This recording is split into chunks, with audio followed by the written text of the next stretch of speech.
So today we're going to show you how the VLine 2 works in a 2012 Honda Accord.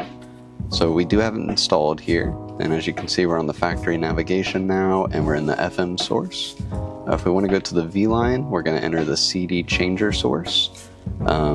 Sometimes it can be under the CD button, but majority of the time it'll be under the aux button, and you might have to press that a couple of times to get to this source. But once you're in here, the VLine will take over the screen, and you'll be able to use the knob here to go back and forth and to select different things. You can also use the cancel button, the menu button, and map guide can also be rebound on a few of these radios. And we'll show you a few other ways you can use this unit.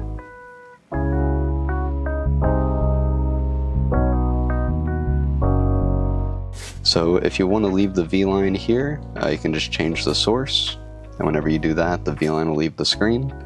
If you do want to listen to like AM or FM radio, but you want the VLine on the top screen for navigation, you can press and hold the menu button here, and that'll force the VLine on the screen, but we still have audio from FM.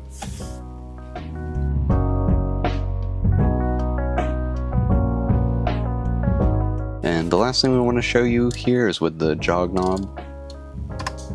So this wheel here, you can rotate it back and forth, but you can also push down, and it'll actually scroll on certain menus, or like Android Auto sometimes has interactions where you can scroll down like this. That's very useful for that.